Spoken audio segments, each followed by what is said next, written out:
Welcome to a Community Partners interview, where we explore the organizations, opportunities, and resources that look to make change in our daily lives.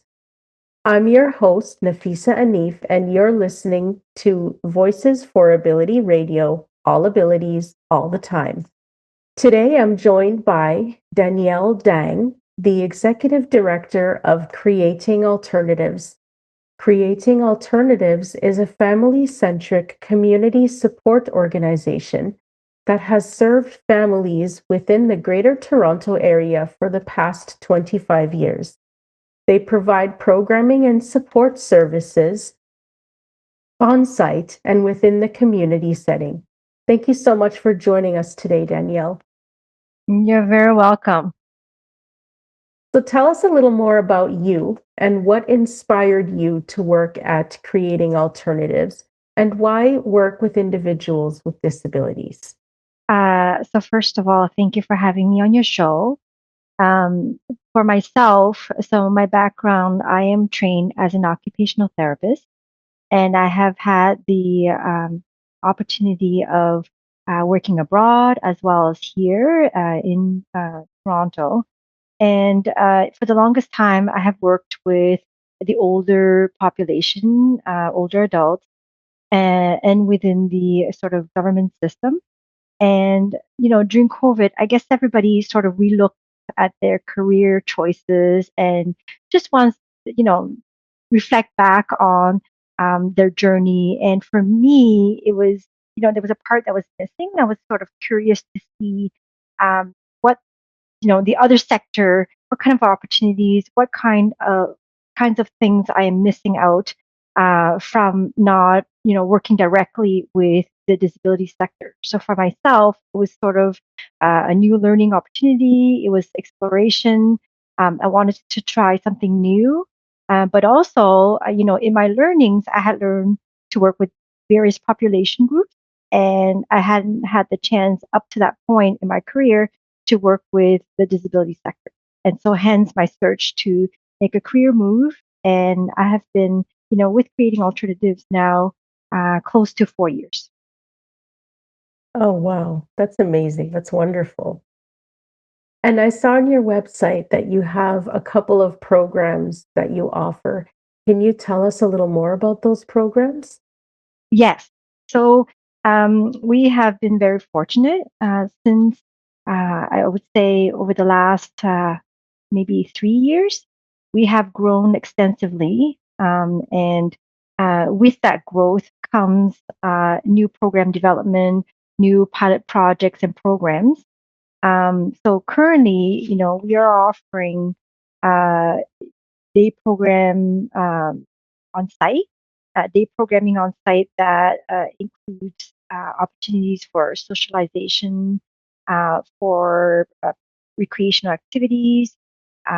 We also offer opportunities for folks to go out and secure vocational training or volunteerism and to further integrate into the community. And right now we have our summer camp program where we offer, various activities each week to enjoy the nice weather outside, but also for other folks to join us for the short months in the summertime. I think our focus is really one is to gain, I guess, further skills, life skills, to be able to practice some of the skill sets that we are teaching, but also to just enjoy and integrate into the community, to participate and to contribute to society. And so, we have piloted a few programs in the past. They have worked well. For example, we have revived our community connections program, and so some of the cool things that we are offering that's new over the last year is that we now have an accessible vehicle that we can enable uh, transportation for all of our participants. But some of the cool activities that they're doing, they're going out to um, help out at a long-term care home. They go to the pet shelter to volunteer there. We also have activities where we partner with another organization to deliver Meals on Wheels to the elderly. We also partner with the local schools where our participants read to school children and so on. So I think we're always on the lookout for something unique, um, something that would bring meaning into our participants' life. Also, we try to see how we can better meet their goals, their personal goals, and help that individual grow. Right. Okay, thank you for that. And can you tell us what the Participant Bill of Rights is all about? So this empowers the individual. Everybody has a voice and they advocate for themselves, and we help them advocate for themselves. So the Bill of Rights is to empower, but it's also a set of, I guess, rules, if you must call it that way, where they know that they have a voice, they have a choice, they are empowered, they are respected, and they, are treated as an individual, and that, we are reminded of that, and they are reminded of that as well. So we are all on the same page. It's a reminder for everybody. We work towards supporting the individual, but also ensuring that they are themselves and they have a voice. That is so important. So important. It is. It is. And I think we all need that reminder. We have this huge poster that's posted in the middle of the hallway so that every day and multiple times a day, everybody walks by and it is a huge reminder for all of us. Wow. Do you provide any programs virtually? So in the past we have, so during COVID we have, and then we have carried that on post COVID.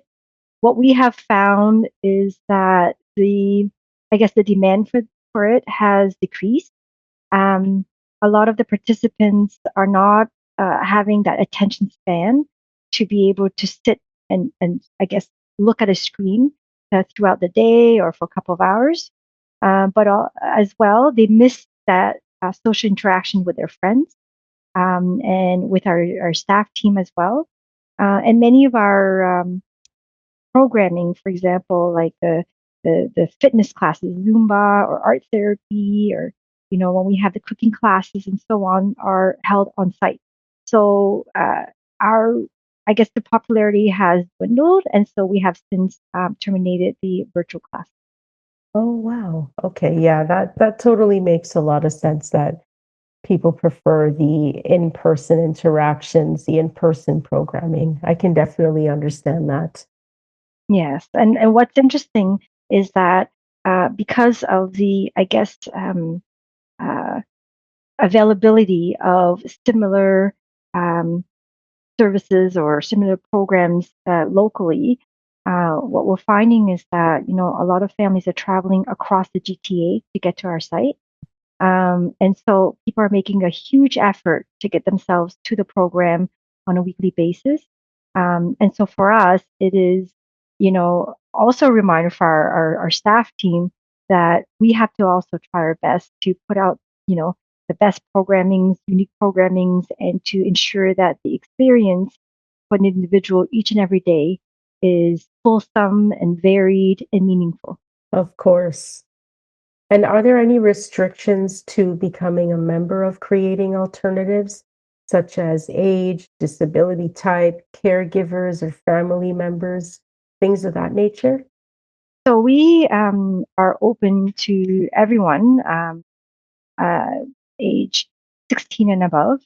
And I think our limitations are where, somebody requires, they're medically complex, and that we require somebody with specialized skills or specialized training on site. So, for example, somebody who requires a G tube, or somebody who um, requires, I guess, specialized training to administer medication.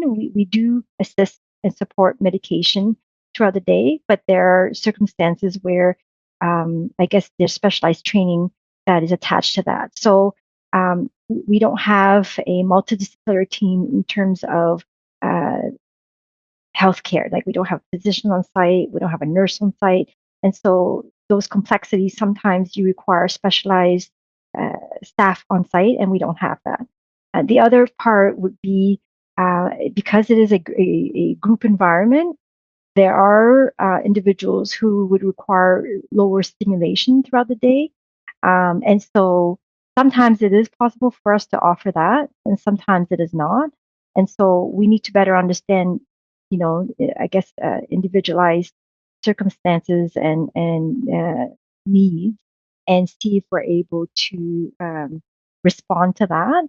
We just want to ensure that you know a participant who attends our program are enjoying themselves, they're safe, and that we can provide, quality services and care. So, what we ask is if somebody's interested in joining our family, is to give us a call, come by for a visit, and do a trial run, and then let's see, if we meet their what they're looking for expectations, but also if we can work on advancing their goals and see if it's a mutual sort of understanding, and if it works for everyone, everyone's welcome. Wow. Okay, great. And without using any names, can you share a success story with me? What supports were put into place when someone asked for help? So we do have crisis situations that present themselves, and again, like you said, without naming any names, we had one of these success story that rings a bell right now is we had a young gentleman who had joined us a few years back, and he had lost both of his parents. He was in the care of a sibling, and he came with us withdrawn, and he was struggling. He was isolated at home, and came to us, a very, very quiet gentleman. And after a number of months, started to make friends. He started to increase days and the frequency at which he attends the program each week. And he has built a relationship with our staff team as well. And he's doing so well right now. And I think, if there's a day where he is not able to come because he's not feeling well, or he's away from his friends, he misses everybody, and just, uh, he's thriving after all these years. And he's very dependent on the program. But his sibling has expressed that he has, you know, uh, come around 180 degrees, and really doing well, responding well at home, but also in the program. And I think this has really changed him, but also how he is with the family and the whole family dynamic. Had it has helped his sibling, who is his caregiver as well. That, that level of isolation can be so difficult to understand for someone who, may not have ever experienced it. And the thing is that people experience isolation so differently. For some people, it's Yes, more yes, internal. yeah, For other people, it's I don't want to say it's outgoing, but it's more visible, I guess. yeah. Yes. I think, looking at, who we are serving today, we have a range of, well, a diverse level of abilities on site. And so it is very difficult for staff sometimes to um, be able to, I guess, serve one individual and then look at the other individual and think, okay, is this a bad day for this person today because they're not as outgoing? Is it, just the level of energy today? And then there's somebody else where, their needs are a little bit more different. So they have to interpret it differently, and the interaction is a little bit different. So for staff, every day is different.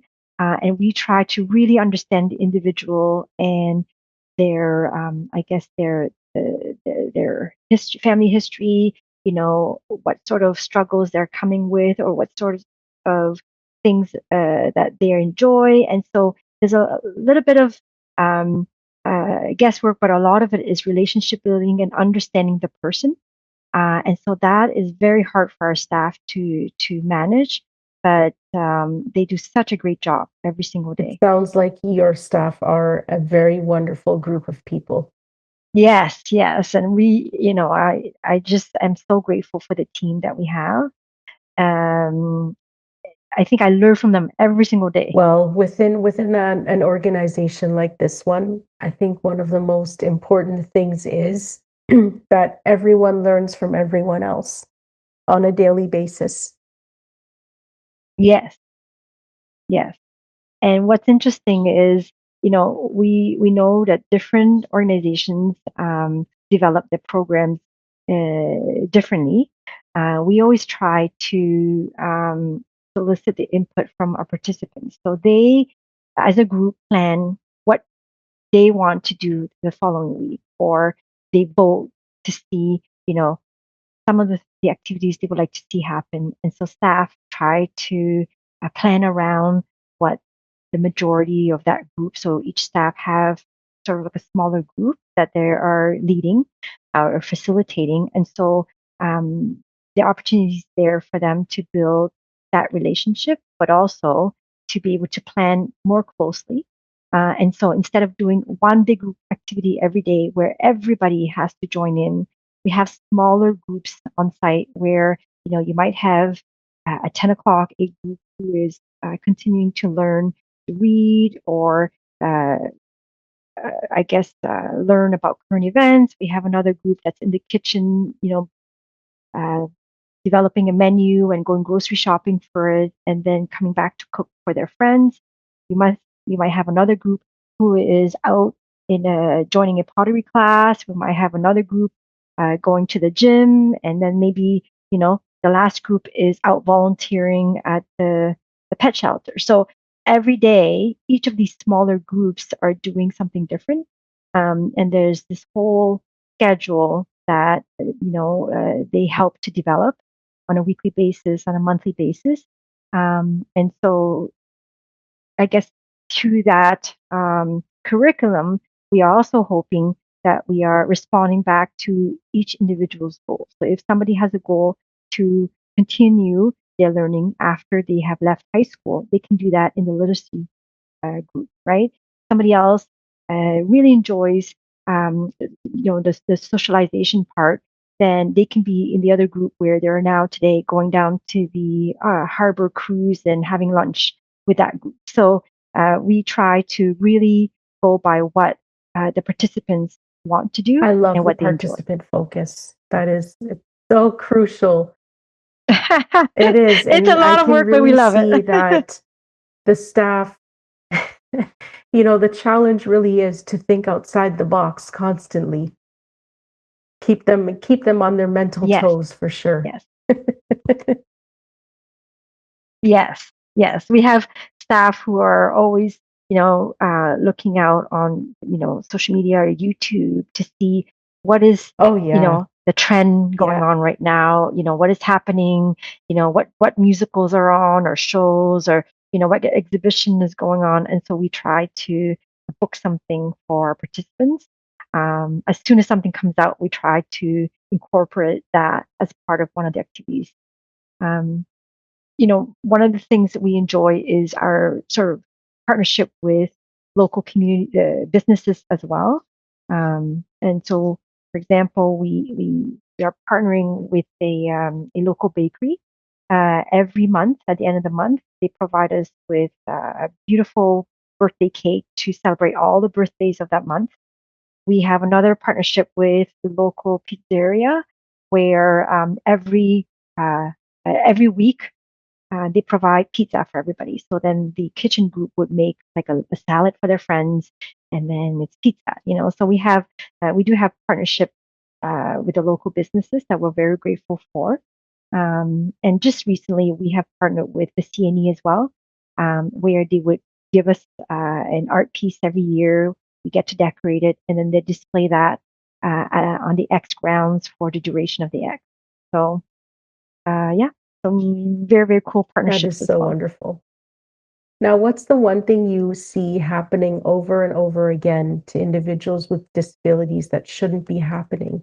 And how do we stop it? So I'm going to speak from my own experience and what I see here and what has sort of uh, uh, been a trend. I see a lot of the participants residing with family members. Family members are aging. And as an example, we have participants who've been with us almost from the beginning, 20 odd years, because there's nowhere else for them to go. And then their caregivers are aging, and the caregivers are still, I guess, every day trying to worry for their meals, picking them up, trying to take care of them. And at some point, you know, there needs to be future planning, and these families need resources, they need support, not just the participant, right? We always forget the families who are also part of the support circle. What I also see are the lack of resources, the lack of programmings and services. And so um, somebody with a disability is not an acute sort of stage. You know how somebody gets sick and goes to the hospital? We talk a lot about hospital wait times and so on, Yeah, but this is not an yeah, acute thing. People live with a disability all of their lives, so it doesn't pull as much attention, and so I feel like they're a little bit forgotten. I feel like the sector is sort of on the back burner a little bit, and we need to do more as a community to advocate, to bring more attention to this problem, this issue, where we have aging caregivers or aging participants themselves, and their needs change, right? So people that we support 20 years ago, their needs now have changed throughout the years, and we as an organization are struggling to meet their changing needs um, as they age. So the aging piece means something differently for each of our participants, and so that has to be sort of, I guess, a part of a conversation at some point, because it's not the same thing as you or I aging, right? exactly. It definitely is not the same for everyone. And, worse, it becomes a lot worse, dare I say, when you have an invisible disability. So I definitely agree with you that there definitely needs to be a change. I think the focus has been on, okay, so you graduate from high school, these are some of the benefits that you get, and off you go. And then the rest of it is sort of like, well, the family has to figure it out, or the individual has to sort of figure it out. And so for those who are able to, connect with resources, um, it addresses their needs then, but what happens when those resources no longer meet the needs, right? And then what about those who are not as fortunate, not able to connect with resources who meets their needs? And then we're talking years and years and years of this building up, and we don't want to forget that conversation. Of course, for sure. Are there any events coming up for creating alternatives? Yes, yes. So we every year we have our annual barbecue, and then it's a time to bring families together as well as the participants. And this year, our annual barbecue will be held on August 12th, and that is open to everybody. We have various activities, but we also, it is a time to share with families and stakeholders as well. We usually invite dignitaries as well as other supporters to come out. The information is on our website. And then we also have our annual fundraiser. This year, it is held on October 22nd. Our annual fundraiser is called Elevate Abilities, and it's a sort of a dinner event in the evening.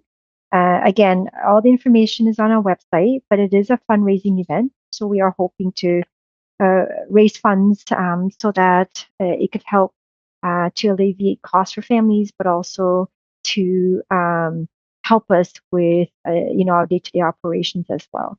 As you may know, we are not funded by the government, and so all of the fundraising dollars go directly back to running the programs for our participants. Okay. Wow, that barbecue sounds wonderful. Everyone loves food. Food always brings people together. If someone wanted to become a member or volunteer with Creating Alternatives, what is the process for becoming a member and what's the process for becoming a volunteer? Sure. So to volunteer, the information is on our website. They can apply, express interest to our website, or they can call directly our phone line, and somebody will guide them through. Um, we love our volunteers. They bring special talent onto the site, and we grow our family that way. Um, One of the things that we like to stress as for the volunteering opportunities is that um, we I guess it comes in different various shapes or forms. So if we traditionally don't have a certain role for a volunteer, we are certainly open. If somebody has a special skill set or an interest that they would like to come and bring on site to involve our participants, we are open to that. And so we hope to hear from anyone who is interested. For somebody who'd like to join our Creating Alternatives family as a participant, again, the information should be on our website, readingalternatives.ca. But they are welcome to give us a call, and we will connect you to our care coordinator who will sort of walk you through the process. So it always starts with a site visit. So come and see what we do, the good work that we do, or see if there's anything that interests you. And after that, there's a sit down chat to get to know the person a little bit better. And there is an intake form that is required to be filled out. And then we go from there. Okay. Now, what is the one thing that everyone needs to know about Creating Alternatives? We are unique, I would say. We are unique in how we approach uh, the, the service delivery part. We are family centric, so it's the participant, the individual, and their family. So if there's a crisis, if there is a celebration, if there is a conversation to be had, it is uh, with the participant or with the circle of care that surrounds the participant. So it's not just who comes to our program, but we support the entire circle because we know that somebody's wellness or well-being depends on many factors, and so we want to include everybody who is involved to be part of the planning or the discussion to ensure that we all support the person fully and entirely. Amazing. And if listeners are looking for more information, how can they reach out to you? Our website is always updated, and so all the contact information should be on our website. What's what's to note is that our Instagram page or post are very up to date as well. So if you are interested in seeing, some of the activities that's going on, say in the summertime or in the fall, we post there almost on a daily basis. You'll see pictures, you'll get announcements and events. So there's many ways of sort of following us. Either you can go on Facebook, you can go on Instagram, you can go on our website, you can be on our newsletter, mail out as well, or talk to any one of us. And we are reachable. You can come in person, you can give us a call, and we will do everything that we can to, um, answer all of your questions and concerns. And if you need to pay us a visit, we welcome you on our site as well. Well, Danielle, we are out of time. Wow. So when you're having fun, time flies by. Thank you so much. Wonderful. Thank you so much for joining us today. And this concludes another Community Partners interview. Let's care, let's share, because we've all been there.